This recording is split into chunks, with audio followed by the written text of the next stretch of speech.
It is October 21st, 2024, and the U.S. intelligence community is scrambling after a series of highly classified documents were leaked, and they reveal what the U.S. claims it knows about Israel's plans to attack Iran.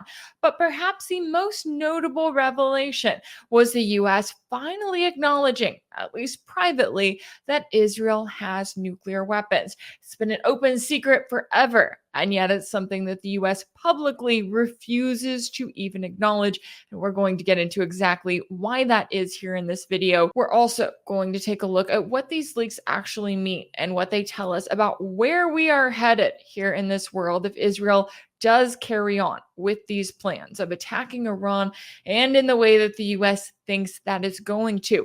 But quickly, just a note here to remind y'all to please follow my page on Substack.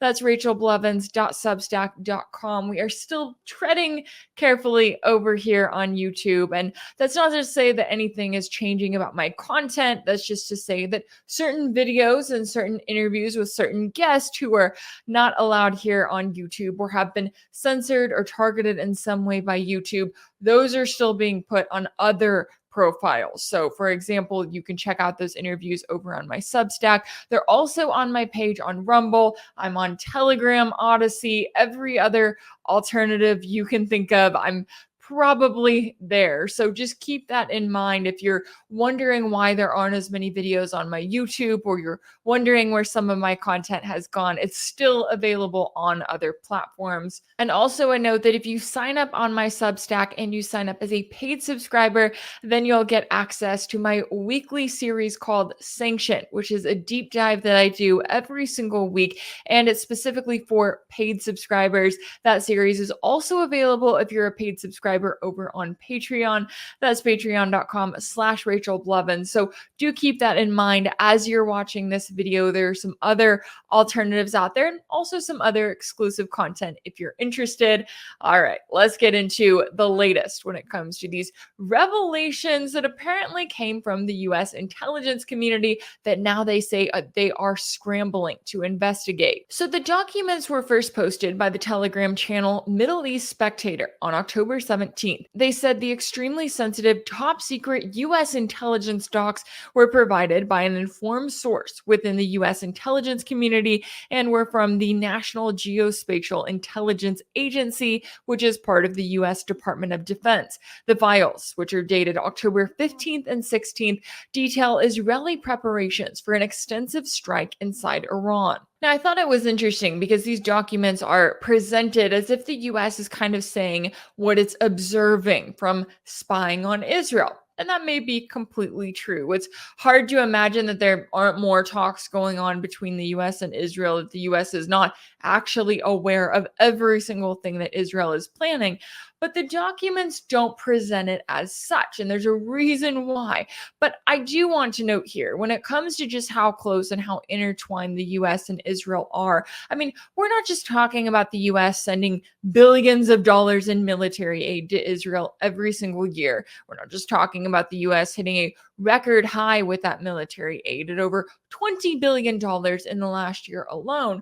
We're also talking about everything else that the US does for Israel, right? All of the protections it provides Israel, the occasional air defense capabilities that it helps out with when Israel's being targeted in previous retaliations, such as from Iran.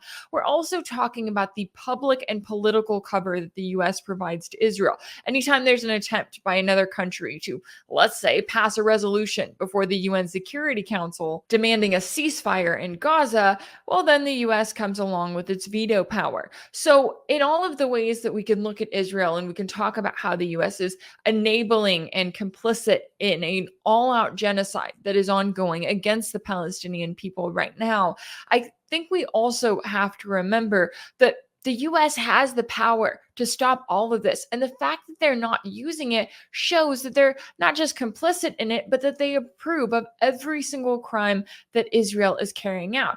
The US is no stranger to killing civilians in the Middle East. We've seen years of that. And so it's yet another reminder that the US does not care about the Palestinian people. They don't care about how many children are killed or how awful and terrible it is, or the fact that Israel is expanding the war now into Lebanon and targeting Lebanese civilians as well. But yet, in all of the ways that Washington rushes to Israel's defense, they still are, in at least some ways, kind of careful about what they say out loud and what they say publicly. And I think the reason that these documents were presented in the way that they were, right, as if the US is just kind of an outside party spying on Israel's capabilities, well, that was actually summed up in the article that CNN published, in which they noted that the documents have markings indicating they are meant to be seen only by the US and its Five Eyes allies: Australia, Canada, New Zealand, and the United Kingdom. So, in other words, the US is kind of presenting its observations to its friends, letting them know just kind of this is what Israel is looking at doing, as if they're just giving them a heads up of sorts. Now, I did find it notable that CNN was one of the first mainstream media outlets here in the US to actually report on these classified documents that were leaked, and I'll get into that more here in a minute. I also want to talk about the biggest revelation from this, which was the US intelligence community's acknowledgement that Israel has nuclear weapons. But before we get into all of that, we're talking about security here, we're talking about privacy, apparently some things that the US intelligence community needs to work on its end. So that seems like the perfect time to bring up the sponsor for today's video. Because while we're talking about classified documents being leaked at the government level, we also have to keep in mind where our personal information is out there on the internet. Because if you do a Google search, and I have done this months ago before I started using our sponsor, you would be shocked by how many places your personal information is out there on the website. How many third-party websites like Been Verified and Rocket Reach, and the list goes on and on, are out there. And they have details, not just your name, your phone number, your email address. And we have to remember these data broker sites are making a profit off of your information. And that's why I started using Aura, the sponsor of today's video. Aura is an all-in-one solution that helps protect my digital safety. Now, one of my favorite features is how Aura shows me which data brokers are selling my information and automatically submits opt-out requests on my behalf. It's a huge relief to know that I can take steps to remove my personal data from these sites and reduce the risk of it falling into the wrong hands. In addition to data broker removal, Aura also provides a range of other security features like antivirus software, a VPN, password management, identity theft insurance, and more. It's always working in the background to keep me safe online. That way I can browse and work with peace of mind. If you're concerned about your online privacy and security, then I highly recommend giving Aura a try. You can go to aura.com/Rachel Blevins to start your 2-week free trial. The link is also in the description box below. In today's digital age, taking control of your personal information is truly more important than ever. So do consider giving Aura a try. And now back to the video and back to the acknowledgement, at least by the US intelligence community, that Israel does in fact have nuclear weapons. And let's be honest here, this is something that we've all known. But the interesting part here is that the US and Israel have completely refused to acknowledge it publicly altogether. And the reason why the US won't acknowledge it, of course, is because they would be admitting that they are breaking their own laws on a daily basis. That's because, as antiwar.com noted, amendments made to US foreign assistance laws by US Senators Stuart Symington and John Glenn back in 1976 make Washington's huge military aid to Israel illegal because Tel Aviv is not a signatory of the Non-Proliferation Treaty. But successive US presidents since Richard Nixon, including Joe Biden most recently, have agreed with their Israeli counterparts to never acknowledge Israel's approximately 90 to 300 nukes. Washington's handling of Israel's nuclear weapons has long been a point of U.S. hypocrisy. And that was noted by Professor Peter Bernard in an op-ed that he wrote for the New York Times back in 2021, in which he noted, feigning ignorance about Israeli nuclear weapons makes a mockery of America's efforts at non-proliferation. Obama vowed to pursue a nuclear-free world. Yet to prevent public discussion of Israel's arsenal, his administration helped squelch a United Nations conference on a nuclear-free zone in the Middle East. The Biden administration continues to impose punishing sanctions on Iran in an attempt to force its government to accept inspections more stringent than those required by the Nuclear Non-Proliferation Treaty. Meanwhile, Israel, which has never signed the treaty, permits no inspections at all. And it's not just about Israel having nuclear weapons and refusing to acknowledge them. Oh no, it's also about Israel threatening to use them. Because as Professor William Burr, a senior analyst at the National Security Archive, noted in an op-ed for the Washington Post earlier this year, two elected Israeli officials, a government minister and a member of parliament, not only publicly referenced Israel's possession of nuclear weapons, but suggested that they be detonated over Gaza. He went on to say that meanwhile in Washington, a long-standing secret executive order has prohibited American officials from even acknowledging that Israel has nuclear arms. It truly never ceases to amaze me how stupid and how weak the US is willing to make itself look when it comes to Israel. For the last year, we've seen an all-out genocide carried out by Israel targeting the Palestinian people, and yet the Biden administration acts like it has no power whatsoever, like it can't even force a ceasefire, like it can't do anything to force Israel to stop killing Palestinians. And the same goes and has gone for Israel's handling and Israel's obtaining of nuclear weapons for years now. The US has to act like it hears no evil and sees no evil. Or in this case, hears no nukes and sees no nukes. The hypocrisy truly never ends. And it's not just the government, we have to remember, it's also the mainstream media, which brings me back to the fact that CNN was one of the first mainstream media publications here in the US to report on the latest classified documents that were leaked detailing Israel's plans to attack Iran. Because it was 8 years ago when then CNN anchor Chris Cuomo literally went on live television and lied to the public, telling them that it was illegal for them to look at classified documents with their own eyes. In that case, classified documents that had been published by WikiLeaks, and claiming that we can only hear about those documents and their contents from mainstream media outlets like CNN. Also interesting is, remember, it's illegal to possess these stolen documents. It's different for the media. So everything you learn about this, you're learning from us. So many years later, and I still can't believe he said that. Well, I guess I can a little, but let's go back to today's version of classified documents that were just leaked and that are still readily available to be seen, not just on CNN, right? They're all around if you want to check them out and read them for yourself, because they're talking about Israel's plans for an attack against Iran.